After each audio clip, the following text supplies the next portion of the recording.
ఊరికి అద్దాచం ఇద్దాచం అని నోటుకొచ్చినట్టు అనకండి. ఏం దాచం ముందు చెప్పండి. ఈ భాగ్యం ఆధారం లేకుండా ఏది మాట్లాడదు, అన్నాధారాలతోనే మాట్లాడుతుంది. మీరు మీ గుండెల మీద చేసుకొని చెప్పండి. పెళ్లికి ముందర మీరు మా దగ్గర ఏమి దాచలేదు. మాకే విషయం దాచాల్సిన కర్మ పట్టలేదు, దాచం కూడా. అలాగా? అయితే గోపి కన్నా ముందు అర్చన పెళ్లి చేసుకోవడానికి వచ్చిన వాళ్ళంతా ఎందుకు చేసుకోకుండా వెళ్ళిపోయారు?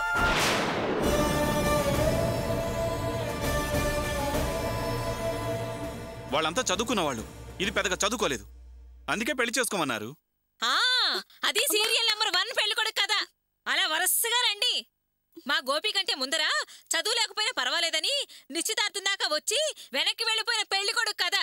ఆ కథ చెప్పు బాబు.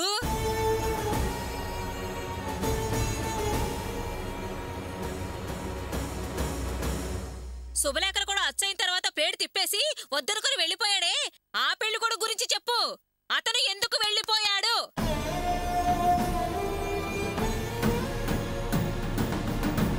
మాట్లాడరే, అంతా మౌనం పాటిస్తున్నారే, మాటలు రావట్లేదా? దీనికెలా తెలిసిందని ఆశ్చర్యపోతున్నారా? నోరు తెరిచి బదులు చెప్పండి. ఎందుకు వెళ్ళిపోయాడా పెళ్లి కొడుకు?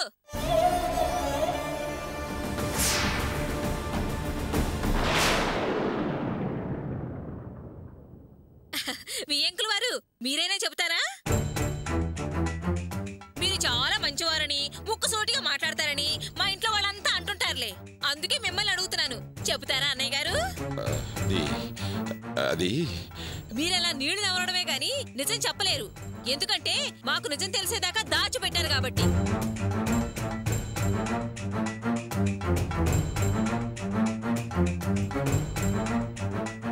ఆ నిజమేంటో నన్ను చెప్పమంటారా? మీ అమ్మాయి అప్పుడు కూడా వ్యభిచార కొంపకు వెళ్ళింది కాబట్టి.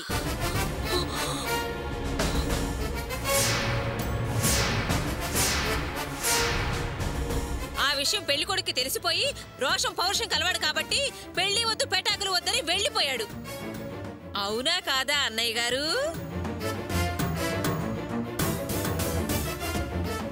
నిజమా అబద్ధమా చెప్పండి అన్నయ్య గారు. అవును, నిజమే.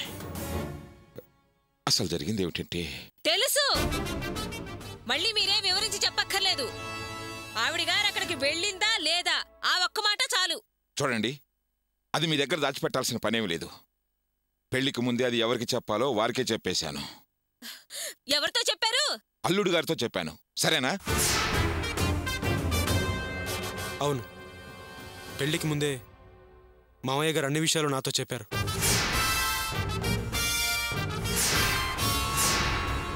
ఎవరో కావాలనే అర్చన మీద నిందేశారని తెలుసుకున్నాను. అందుకే అర్చన్ని పెళ్లి చేసుకోవడానికి ఎలాంటి అభ్యంతరం లేదని, అర్చని నమ్ముతున్నానని చెప్పాను. పెళ్లి జరిగింది. లేదు, ఈ విషయం నేను నమ్మనుగాక నమ్మను. నువ్వు నీ భార్య కోసం, నీ అత్తింటి వాళ్ళ కోసం మాట్లాడుతున్నావు. భాగ్యం, అనవసరమైన మాటలు మాట్లాడకు. వీరు వాడికి ముందే చెప్పారని నాకు ముందే తెలుసు. మరి మీరెవరూ ఈ విషయం నాతో ఎందుకు చెప్పలేదు? చెబితే ఇదిగో ఇప్పుడు చేసినట్లే అల్లరి చేస్తావని, చిలవలు పలవలు చేసి పెళ్లి ఆపు చేస్తావేమో అని చెప్పలేదు. అంటే ఓ శుభకార్యం చెడిపోకూడదనే కదా ఆవిడ గారు దాచిపెట్టింది. అలాగే మనం కూడా గోపి మెకానిక్ అనే విషయం దాచావన్న సంగతి ఆవిడ అర్థం చేసుకోదా? ఎప్పుడు మనల్ని మన కుటుంబాన్ని చులకన చేసి మాట్లాడుతుంది.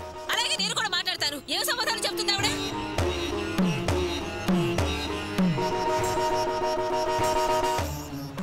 చూడమ్మా, ఇంతవరకు మాట్లాడిందెవరు, ఇప్పుడు మాట్లాడాల్సిందెవరు? నేను అడగాల్సిన 4 మాటలు అడిగితే సమాధానం నువ్వే చెప్పాలి. జాగ్రత్త. ఏంటే పిల్లకాకి, నువ్వు అడిగేది నీ సమాధానం చెప్పలేంది. మాటకు ముందు దాచారు దాచారు అంటున్నారు. మేమేనా దాచింది? మీరు మా దగ్గర దాచలేదా?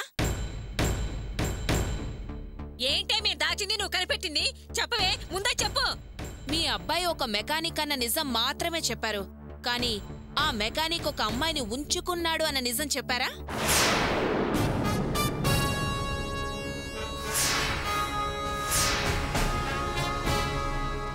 జయంతి గారు, ఏం మాట్లాడుతున్నారు మీరు? నిజం నిజం మాట్లాడుతున్నాను మా ఇంటి అల్లుడు గారు. లేనిది కానిది ఏం కల్పించి చెప్పట్లేదు. మీ భాగవతం అంతా నాకు తెలుసు. మీకు ఆ నందినికి తప్పుడు సంబంధం లేదు, అది దాచారు కదా.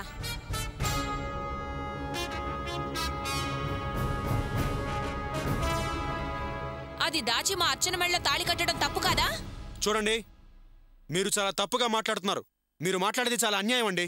అన్యాయం కాదు, నిజం. న్యాయంగా మాట్లాడుతున్నాను. అన్యాయం చేసింది నిజానికి మీరు. అనవసరంగా మా మీద నిందలు వేయకండి, తప్పులు వెతక్కండి. ఓసి దుర్మార్గురాలా! ఈ విషయం నాకే ఎందుకు ముందు చెప్పలేదే? పెళ్లికి పెత్తనం కట్టుకున్న దానివి నా దగ్గర ఈ రహస్యం దాచావా? కావాలే నా కూతురికి అన్యాయం చేశావా? అత్తయ్య, మీరు నన్ను అనవసరంగా అపార్థం చేసుకుంటున్నారు. నాకు ఈ విషయాలన్నీ పెళ్లికి ముందు తెలియవు, ఈ మధ్యనే తెలిసాయి. అనవసరంగా ఈ విషయాలన్నీ బయటపెట్టి అర్చన కాపురంలో చిచ్చు పెట్టడం దేనికని నా కడుపులోనే దాచుకున్నాను. తప్పు వీళ్ల దగ్గర పెట్టుకుని మాటి మాటికి మన అమ్మాయిని తప్పుడుది అంటుంటే కడుపు రగిలిపోయి ఇప్పటికైనా బయట పెట్టాను. మాట్లాడింది చాలు, ఏం కాపండి. జయంతి గారు, నేను మళ్ళీ చెప్తున్నాను, మీరు చాలా తప్పుగా మాట్లాడుతున్నారు, తప్పుడు మాటలు మాట్లాడుతున్నారు. ఏమండి, నందిని గురించి మీకు బాగా తెలుసు. అంత తెలిసిన మనిషి గురించి ఈ రకంగా మాట్లాడడం మీకేమైనా న్యాయంగా ఉందా? తను చాలా మంచి అమ్మాయి అండి, పాపం అండి. తన గురించి అలా మాట్లాడడం తప్పండి. అయినా మీకు ఇలా మాట్లాడడానికి మనసులా వచ్చిందండి. నేను ఈరోజు మెకానిక్ షెడ్కి ఓనర్ అయ్యానంటే దానికి కారణం నందిని వాళ్ళ నాన్నగారే. మళ్ళీ చెప్తున్నాను, నందిని కేవలం ఒక ఫ్రెండ్ మాత్రమే. ఒకప్పుడు నందిని నన్ను ప్రేమించిన మాట నిజమే, నేను కాదనట్లేదు. కానీ అది కేవలం వన్ సైడ్లో మాత్రమేనండి. నేనెప్పుడు నందినితో సినిమాలకు వెళ్ళలేదు, షికార్లు తిరగలేదు. నాకు అసలు ఉద్దేశం లేదు కూడా. ఏమండి, దయచేసి మీరు అలా మాట్లాడద్దండి. మీకు ఇంకో విషయం చెప్తున్నాను, గుళ్ళో నాకు అర్చనే చూపించింది నందినే. ఆ రోజు నుంచి నా మనసంతా అర్చనే ఉందండి. ఆ విషయం తను తెలుసుకుని ఆ తర్వాత ఇంకో అబ్బాయిని పెళ్లి చేసుకుని వెళ్ళిపోయింది. నేను చెప్పేది నిజం, నా మాట నమ్మండి. బావుంది బావుంది, కథ చాలా బావుంది. గొప్ప నీతి చంద్రిక. కాని ఎవరు నమ్ముతారు? ఏమండి, ఇంతమంది మీ అమ్మాయి గురించి తప్పుగా మాట్లాడుతుంటే నేను అర్చన మంచిదని, తన ప్రవర్తన మంచిదని నమ్మాను. నేను అర్చన్ని అంతగా నమ్ముతున్నప్పుడు నా మీద మీకు ఆ మాత్రం నమ్మకం లేదా? నీకంత నమ్మకం వచ్చింది అంటే కారణం దాని ప్రవర్తన. మా వారు నిజం చెప్పిన తీరు. నువ్వు విషయం పెళ్లికి ముందే చెప్పుంటే నీ మీద మాకు నమ్మకం కుదురుండేది.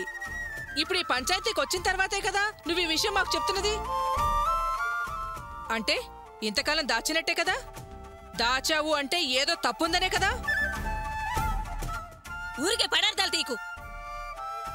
ఏ తప్పు జరగలేదు, దాచింది ఏమీ లేదు. ఆ అమ్మాయి గోపి నాశపడింది, కానీ గోపి ఆ అమ్మాయి నాశపడలేదు ఏ తప్పు జరగడానికి.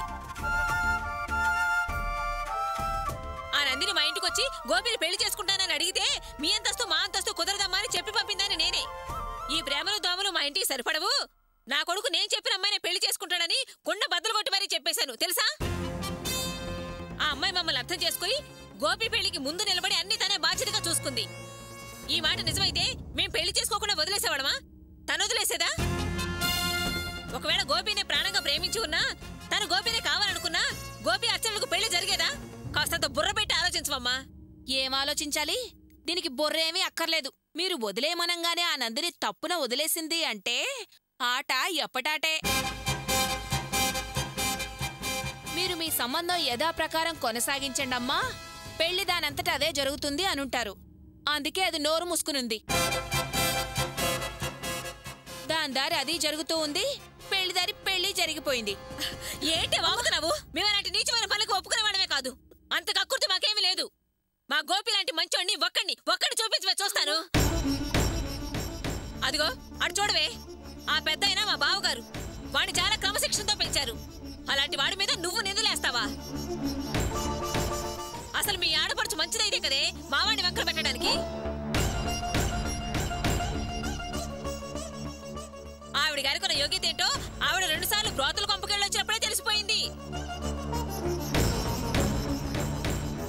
పాపం దానికోసం నా కొడుకు 3 రోజులు నిద్రాహారాలు మాని వెతికి పట్టుకొచ్చాడు దాన్ని. నిప్పు లాంటి నా కొడుకును పట్టుకుని అంతంత మాటలంటున్నా నువ్వు కాలి బూడిదైపోతావే. మీ కాకమ్మ కథలు నమ్మడానికి నేనేం పిచ్చిదాన్ని కాదు. ఇదిగో ఇప్పుడు చెబుతాడు వినండి.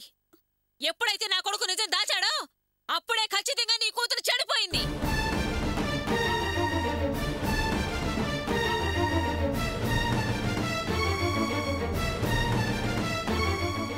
అందుకే వాడు వెనకేసుకొస్తున్నాడు.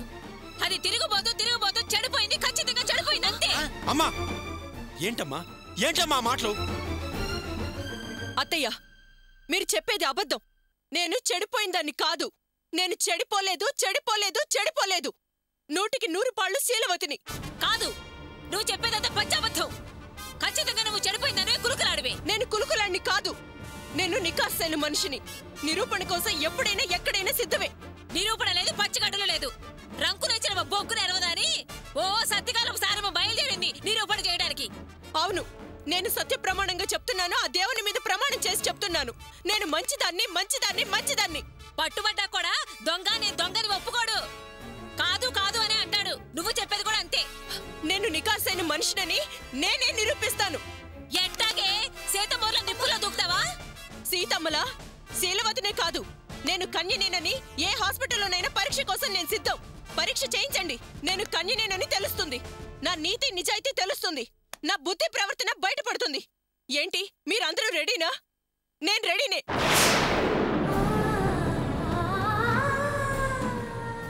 అర్చన, ఏం మాట్లాడుతున్నావు? అసలు నువ్వేం మాట్లాడుతున్నావు నీకు అర్థమవుతోందా?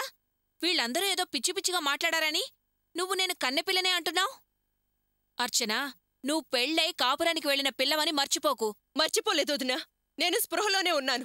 నేనేం లేనిది మాట్లాడడం లేదు. నిజమే మాట్లాడుతున్నాను. గడప దాటిన ఆ రోజు ఎలా ఉన్నానో ఈ రోజు అలానే ఉన్నాను.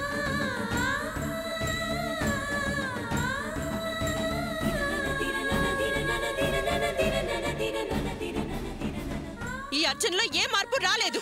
అర్చన, వద్దండి, వద్దు. ఇప్పటిదాకా మనం నటించింది చాలు. ఇది నా శీలానికి సంబంధించిన విషయం. దాని మీద మచ్చపడ్డాక నేను నా మర్యాదని నిలబెట్టుకోవాలి. నన్ను నేను నిరూపించుకోవాలి. దానికి నిజం చెప్పాలి, అంతే. ఇంతవరకు మేం భార్యాభర్తలుగా నటించామే కానీ ఏ ఒక్కరోజు కలిసి కాపురం చేయలేదు.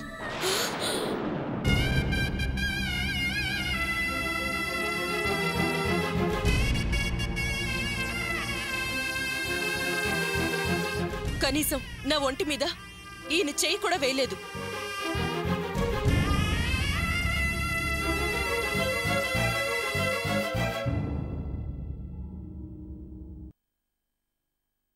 అర్చన, నీ దగ్గర నుంచి ఇలాంటి వార్త వినడానికా నీకు పెళ్లి చేసి పంపించింది? ఉన్నట్టుండి పిడుగులాంటి వార్త చెప్పావు కదే.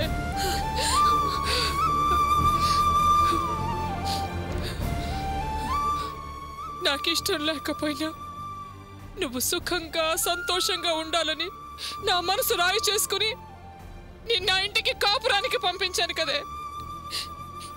ఇదే నన్ను చేసే కాపురం? నేను చేసింది బొమ్మల పెళ్ళ. నువ్వు బతికేది భ్రమలోనా? ఈ దుర్మార్గుడు నా మీద కోపాన్ని నీ మీద చూపిస్తున్నాడా? నిన్ను! అమ్మా!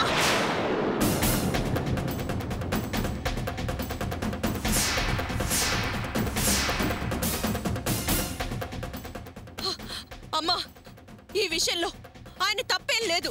ఆయన్ని తప్పు పట్టుకు. మా మధ్య భార్యాభర్తల సంబంధం వద్దన్నది నేను. నా నిర్ణయానికి కట్టుబడి ఆయన నిలబడ్డారు. ఏంట్రా గోపి, ఏం కర్మరా నీకిది? అర్చన ఇలా నిర్ణయం తీసుకున్నావని ఎంత తేలిగ్గా చెబుతోందిరా. తను చెప్పేది నిజమేనా? అర్చన చెప్పింది నిజమే పెద్దనాన్న. ఎందుకురా ఇలా అబద్ధాలు చెప్పి మమ్మల్ని మోసం చేస్తారు? ఇలా అబద్ధాల కాపురంతో ఏం సాధిద్దామని?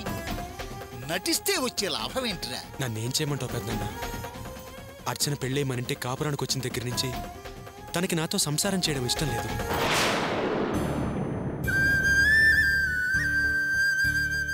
ఇష్టం లేని వాళ్లతో కాపురం చేయించలేం కదా.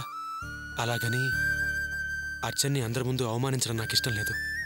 అందుకే నేను కూడా ఈ నాటకానికి ఒప్పుకున్నాను.